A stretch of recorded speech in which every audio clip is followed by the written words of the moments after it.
ಆತ್ಮೀಯರೇ ನಮಸ್ಕಾರ. ಪರಿವಾರ ಟಿವಿಗೆ ಸ್ವಾಗತ ಸುಸ್ವಾಗತ. ನಾನು ಮಣಿಕಂಠ ಸೂರ್ಯ. ಇರಾನ್ ಮೇಲೆ ಭೀಕರ ದಾಳಿ, ಮತ್ತೊಂದು ಘೋರ ಯುದ್ಧ, ಮತ್ತೊಂದು ಅನ್ನೋದಕ್ಕಿಂತ ಮತ್ತೆ ಕೆಲವು ಯುದ್ಧಗಳಿಗೆ ಸಾಕ್ಷಿ ಆಗುತ್ತೆ ಜಗತ್ತು ಅನ್ನಬಹುದು. ಹೌದು ಸ್ನೇಹಿತರೆ, ಕೆಲವು ವರ್ಷಗಳಿಂದ ನಡೀತಾ ಇರೋ ರಷ್ಯಾ ಹಾಗೂ ಉಕ್ರೇನ್ ಯುದ್ಧ ಇನ್ನೂ ಸಮಾಪ್ತಿನೇ ಆಗಿಲ್ಲ. ಇದ್ರ ನಡುವೆ ಭಾರತ ಪಾಕಿಸ್ತಾನದ ನಡುವೆ ಆಪರೇಷನ್ ಸಿಂಧೂರ್ ಅದು ಸುಖಾಂತ್ಯ ಕಂಡ್ರು ಒಳಗೊಳಗೆ ಬೆಂಕಿ ಕಿಡಿ ಹಾಗೇ ಇದೆ ಅಂತ ಅನಿಸುತ್ತೆ.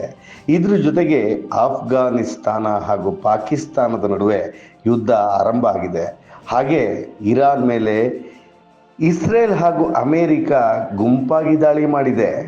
ಇಡೀ ಪಶ್ಚಿಮ ಏಷ್ಯಾ ಹೊತ್ತಿ ಉರಿತಾ ಇದೆ. ಮುಂದೇನು ಹಾಗೆ ಚರ್ಚೆ ಮಾಡೋಣ. ಅದಕ್ಕೆ ಮೊದಲು ಪರಿವಾರ ಟಿವಿಗೆ ಸಬ್ಸ್ಕ್ರೈಬ್ ಮಾಡಿ, ಲೈಕ್ ಮಾಡಿ ಹಾಗೂ ಶೇರ್ ಮಾಡೋ ಮೂಲಕ ಪ್ರೋತ್ಸಾಹಿಸಿ.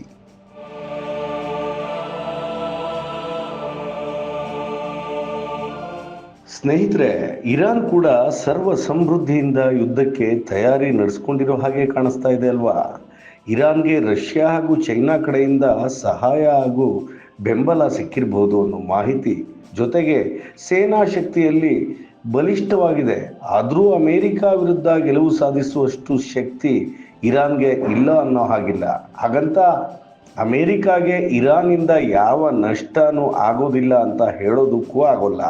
ಯುದ್ಧ ಆದಮೇಲೆ ಲಾಭ ನಷ್ಟಗಳ ಲೆಕ್ಕಾಚಾರ ಇಲ್ವೇ ಇಲ್ಲ ಬಿಡಿ. ಇಲ್ಲಿ ಸೋಲು ಗೆಲುವು ಮುಖ್ಯ ಅಷ್ಟೇ. ಅಕ್ಕಪಕ್ಕದ ಅರಬ್ ದೇಶಗಳ ಮೇಲೆ ದಾಳಿ ಮಾಡೋದ್ರಿಂದ ಇಸ್ಲಾಮಿಕ್ ಪ್ರಪಂಚದಿಂದ ಸಿಗಬಹುದಾದ ದೊಡ್ಡ ಬೆಂಬಲ ಕಳೆದುಕೊಳ್ಳಬಹುದಾ? ಇದ್ರ ನಡುವೆ ಬಲಿಯಾಗೋದು ಅಮಾಯಕರೇ ಅಲ್ವಾ?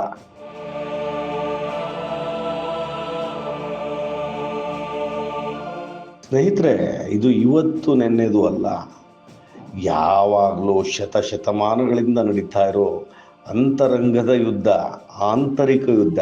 ಹೌದು ರೀ, ಇದ್ರ ಬಗ್ಗೆ ತುಂಬ ಡೀಟೇಲ್ ಆಗಿ ಹೇಳ್ಬೋದು. ತುಂಬ ಸಿಂಪಲ್ ಆಗಿ, ಈಗ ಬರೀ 2025ರಲ್ಲಿ ಯುದ್ಧ ಹೇಗೆ ಶುರುವಾಯಿತು? 12 ದಿನಗಳ ಕಾಲ ಇಸ್ರೇಲ್ ಹಾಗೂ ಇರಾನ್ ನಡುವೆ ಸಂಘರ್ಷ. ಅಂತಿಮವಾಗಿ ಅಮೇರಿಕ ಇರಾನ್ನ ಪರಮಾಣು ಸಂಗ್ರಹಗಳ ಮೇಲೆ ದಾಳಿ ಮಾಡೋ ಮೂಲಕ ತಾತ್ಕಾಲಿಕವಾಗಿ ನಿಲ್ಲಿಸಿತ್ತು. ಇದ್ರ ನಡುವೆ ಅಮೇರಿಕ ಹಾಗೂ ಇರಾನ್ ನಡುವೆ ಸಂಘರ್ಷ ಶುರುವಾಗುತ್ತೆ. ಮಾತುಕತೆಯಿಂದ ಮುಂದೆ ಹೋಗಬೇಕಾಗಿದ್ದ ಸಮಯದಲ್ಲಿ ರಣಭೀಕರ ಯುದ್ಧ ಶುರುವಾಗಿದೆ. ಇದರಿಂದ ಅಲ್ಲಿನ ನಾಗರಿಕರಿಗೆ ಹಾಗೂ ಅಭಿವೃದ್ಧಿಗೆ, ಜೊತೆಗೆ ಎರಡೂ ಕಡೆ ಸಾವು ನೋವುಗಳು. ಈ ನಡುವೆ ಖಮೇನಿ, ಇರಾನ್ನ ಸರ್ವೋಚ್ಚ ಅಧಿಕಾರಿ, ಧರ್ಮಗುರು, ಶಿಯಾ ಮುಸ್ಲಿಮರ ಧರ್ಮಗುರು, ಇದರ ನಡುವೆ ಸುನ್ನಿಯ ಮುಸ್ಲಿಮರು ಇನ್ನೊಂದು ಪಂಗಡ, ಅವರನ್ನು ಬಿಡ್ತಾ ಇಲ್ಲ Iran. Dubai, Saudi Arabia, Qatar, Bahrain, ಯಾರನ್ನು ಬಿಡ್ತಾ ಇಲ್ಲ ಇರಾನ್. ಹೌದು ರೀ, ಇದೊಂದು ಮತಗಳ ನಡುವೆ ನಡೀತಿರೋ ಸಂಘರ್ಷ, ದಾಯಾದಿ ಕಲಹ. ಅಮೇರಿಕಾದಲ್ಲಿ ಕ್ರಿಶ್ಚಿಯನ್ನರು, ಇಸ್ರೇಲ್ನಲ್ಲಿ ಯಹೂದಿಗಳು, ಇರಾನ್ನಲ್ಲಿ ಶಿಯಾ ಮುಸ್ಲಿಂ. ಇಲ್ಲೇ ಇರೋದು ಸ್ವಾರಸ್ಯ.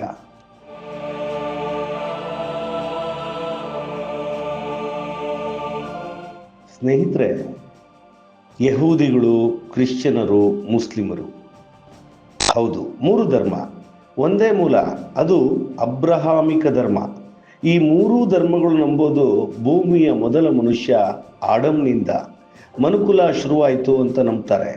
ಅದರಲ್ಲೂ ಮುಖ್ಯವಾಗಿ ಅಬ್ರಹಾಂ ಧರ್ಮಗುರು. ಆದರೆ ಒಂದೇ ಮೂಲದಿಂದ 3 ಧರ್ಮ, ಅದು ಹೇಗಾಯಿತು? ಮುಸ್ಲಿಮರು, ಕ್ರಿಶ್ಚಿಯನರು ಹಾಗೂ ಯಹೂದಿಗಳು ಅಬ್ರಹಾಂನನ್ನ ಪಿತಾಮಹ ಅಂತಾನೆ ಕರೀತಾರೆ. ಅದರಲ್ಲಿ ತುಂಬ ಹಳೆಯದು ಅಂದರೆ ಯಹೂದಿ ಧರ್ಮ. ಕ್ರಿಸ್ತ ಪೂರ್ವ 3000ದಿಂದ ಶುರುವಾಗಿದ್ದು. ಯಹೂದಿಗಳಿಗೆ ಮೋಸಸ್ ಅತ್ಯಂತ ಪ್ರಮುಖ ಪ್ರವಾದಿ. ಅವರದ್ದು ಏಕದೇವತಾ ಆರಾಧನೆ. ಮೂಲ ಗ್ರಂಥ ತನಕ ಅಥವಾ ತುರಾ ಅಂತ. ಅದಾದ ನಂತರ ಯಾರೇ ಬಂದರೂ ನಾನು ಪ್ರವಾದಿ, ದೇವರ ದೂತ ಅಂತ ಹೇಳಿದ್ರು ನಂಬೋದಿಲ್ಲ ಅನ್ನೋದು ಅವರ ನಂಬಿಕೆ. ಆದರೆ ಯಹೂದಿ ಧರ್ಮದಲ್ಲಿ ಒಬ್ಬ ಮಹಾಪುರುಷರ ಆಗಮನ ಆಗುತ್ತೆ. ಅವರೇ ಜೀಸಸ್ ಆಫ್ ನಸ್ರತ್, ಅವರೇ ಯೇಸು ಕ್ರಿಸ್ತರು. ಅವರು ಹುಟ್ಟಾಕಿದ್ದು ಕ್ರಿಶ್ಚಿಯನ್ ಧರ್ಮ. ಅವರು ಕೂಡ ಏಕದೇವತಾ ಆರಾಧನೆ. ಅದಾದ ಮೇಲೆ ಜೀಸಸ್ ಅವರು ಹೊಸ ಧರ್ಮ ಹುಟ್ಟಾಕಿದ್ರು, ಅದು ಕ್ರಿಶ್ಚಿಯನ್ ಧರ್ಮ. ಅವರು ಬೈಬಲನ್ನು ತಮ್ಮ ಪವಿತ್ರ ಗ್ರಂಥ ಅಂತ ಘೋಷಿಸಿದ್ರು. ಇದರ ನಡುವೆ ಮೂಲ ಯಹೂದಿಗಳು ಹಾಗೂ ಕ್ರೈಸ್ತರ ನಡುವೆ ಭಿನ್ನಾಭಿಪ್ರಾಯ ಶುರುವಾಯಿತು. ಶತಮಾನಗಳು ಕಳಿತು. 6ನೇ ಶತಮಾನದಲ್ಲಿ ಅರೇಬಿಯಾ ಭಾಗದಲ್ಲಿ ಮಹಮ್ಮದ್ ಜನಿಸಿದರು. ಇಸ್ಲಾಮಿಕ್ ನಂಬಿಕೆ ಪ್ರಕಾರ ಅವರು ಯಾವುದೇ ಧರ್ಮಕ್ಕೆ ಸೇರಲಿಲ್ಲ, ಆದರೆ ಅವರು ಕೂಡ ಪ್ರವಾದಿ ಅಬ್ರಹಾಂ ಅವರು ಪಾಲಿಸಿಕೊಂಡು ಬಂದಿದ್ದ ಶುದ್ಧ ಏಕದೇವತಾ ಆಚರಣೆ ಪಾಲಿಸ್ತಾ ಬಂದರು. ಆ ಆಚರಣೆ ಪಾಲಿಸಿದ್ದವರೆಲ್ಲ ಮುಸ್ಲಿಮರಾಗ್ತಾರೆ ಅಂತ ಹೇಳಿದ್ರು. ಕುರಾನ್ ಅನ್ನೋ ಪವಿತ್ರ ಗ್ರಂಥ ಅವರು ನಂಬ್ತಾರೆ.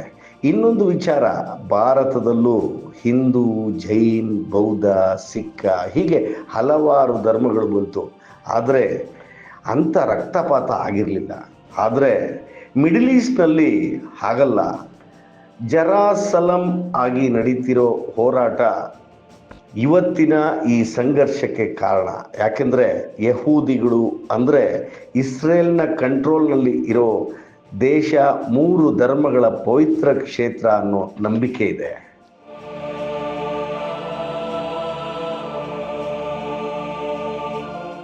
ಇಸ್ರೇಲ್ ಇದೆಯಲ್ಲ, ಅದು ಯಹೂದಿಗಳಿಗೆ ಹಾಗೂ ಕ್ರಿಶ್ಚಿಯನ್ನರಿಗೆ ಹಾಗೂ ಮುಸ್ಲಿಮರಿಗೆ 3 ಜನಕ್ಕೂ ಪವಿತ್ರವಾದ ಜಾಗ.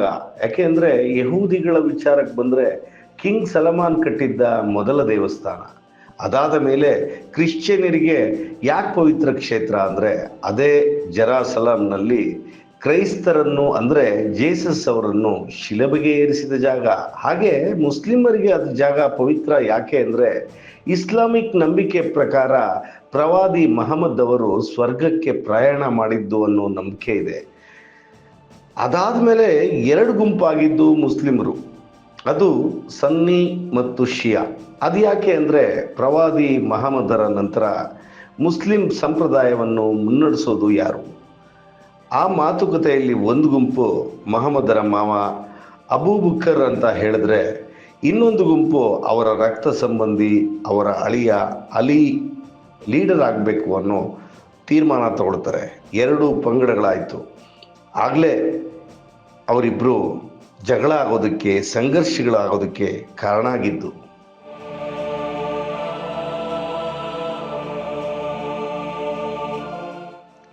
ಒಟ್ಟಾರೆ ದಾಯಾದಿ ಕಲಹ ಇಸ್ರೇಲ್, ಇರಾನ್ ಹಾಗೂ ಅಮೇರಿಕ, ಯಹೂದಿಗಳು, ಕ್ರಿಶ್ಚಿಯನ್ನರು ಹಾಗೂ ಮುಸ್ಲಿಮರು. ಏನಾಗುತ್ತೆ, ಎಲ್ಲಿಗೆ ಹೋಗಿ ತಲುಪುತ್ತೆ ಅಂತ ಆ ಭಗವಂತನೇ ಬಲ್ಲ. ಇದ್ರ ನಡುವೆ ಇರಾನ್ ಅವರು ಸುಮ್ಮನೆ ಇರೋದಿಲ್ಲ. ಇಸ್ರೇಲು ಎಷ್ಟು ಅಂತ ಹೋರಾಟ ಮಾಡ್ಬೋದು, ಅವ್ರ ಪ್ರಯತ್ನ ಅವ್ರು ಮಾಡೇ ಮಾಡ್ತಾರೆ.